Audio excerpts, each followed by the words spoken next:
এরকম নামাজ আর কোথায়ও ইনশাআল্লাহ নামাজের দ্বারা গেলেই চোখটা বাড়ি আসে। কথা ঠিক কিনা? এটাকে মিথ্যা কথা বললাম? আপনি জানান না জান, বিশ্ব জাকের মন্দির, বিশ্ব বেসারত মন্দির, যেখানেই নামাজ পড়েন না কেন, নামাজ পড়ে দাঁড়াতে গেলেই চোখের পানি আসে। আমাদের সিস্টেমই আলাদা, আদর্শ কেন্দ্রিক নামাজ। আল্লাহু আকবার। নামাজের বয়ান করে করে জান্নাতের ভয় দেখা আজকের যুবকদেরকে রাসূলুল্লাহর মহব্বত থেকে বঞ্চিত করা হয়েছে,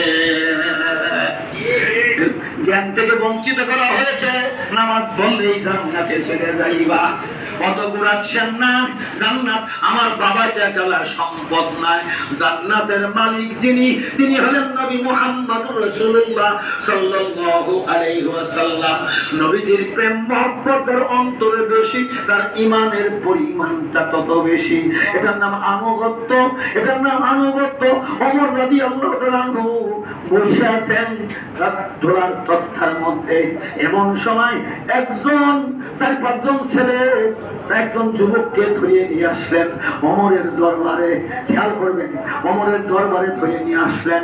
আমিরুল মুমিনিন খলিফাতুল মুসলিমিন, আমার বৃদ্ধ আব্বাকে এই যুবক হত্যা করেছে। বিচার দিলেন কোথায়? অর্ধজাহানের খলিফা আমিরুল মুমিনিন দরবারে। এই যুবক, তুমি কি ওদের পিতাকে হত্যা করেছো? ইয়া আমিরুল মুমিনিন খলিফাতুল মুসলিম, আমার একটা উটের বাচ্চা ছিল, খুব আদরের বাচ্চা গো। এই বুড়ে লোকটার খেজুরের বাগানের মধ্যে যাওয়ার সঙ্গে সঙ্গে একটা ঢেল মারছে। আমার ওই সুন্দর আদরের উটের বাচ্চাটার চোখের মধ্যে লাগিয়ে চোখটা ফুটে আমার বাচ্চাটা মারা গেছে। এই জন্য আমি তাকে মারার জন্য ঢেল দিই নাই, আমি লাইগে একটা ঢেল দিছি। ওই পাথরটা বুড়ের কপালের মধ্যে লাইগা বুইরা মারা গেছে।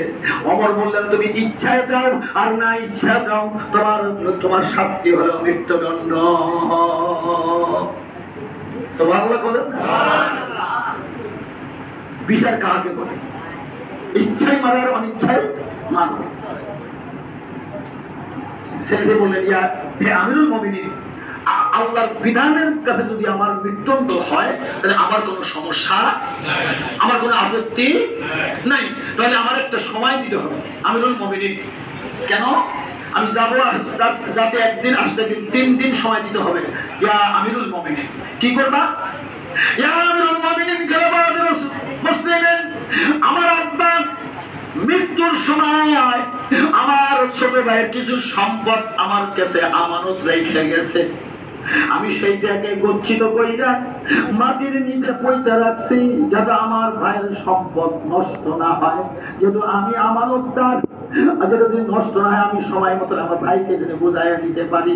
দয়া করে আপনি যদি এখন আল্লাহর বিধান কার্যক্রম করেন, আমারে ফাঁসি দিয়ে দেন, তাহলে আমার ভাই তার সম্পদ থেকে বঞ্চিত হয়ে যাবে।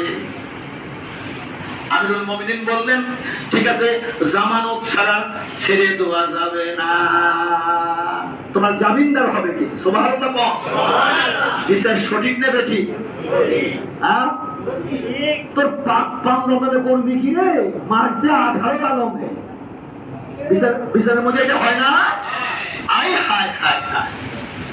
আজকে বিচার কাজে আল্লাহ তুমি সঠিক বিচার করো সাধ্য অনুসারে। আমি ছাড়া কেউ সঠিক বিচার করতে পারে? তোমাদের জ্ঞান দিয়েছি, কি দিয়েছে? হ্যাঁ, কথা বলেন না কেন আপনারা? আপনাদের খারাপ লাগতেছে? আমি কি বেহেল্লামের কোনো কথা বলতেছি? আমি আনুগত্য ইসলাম কাকে বলে? ইসলাম খালি ওই সিন্নি খাইলাম আর গেলাম, আত্মশি গেলাম আর আসলাম, তার নাম ইসলাম না। ইসলাম মানে আনুগত্য স্বীকার করা, আনুগত্য স্বীকার করা, দায়িত্ব সঠিকভাবে পালন করা। কথা ঠিক কিনা? আমার কথা কি বুঝতেছেন? কথা কিন্তু আল্লাহ আল্লাহ রসুলের। আমি এখানে শুধু মাইকের মতন প্রকাশ করতেছি।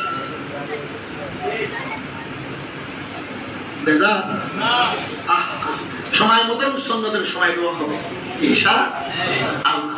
সুন্নত শুধু আপনারা পড়বেন না, আমিও পড়বো। আমি সুন্নত না বলে একদিনও বাদ দেই। নামাজের পরে ফরজ নামাজের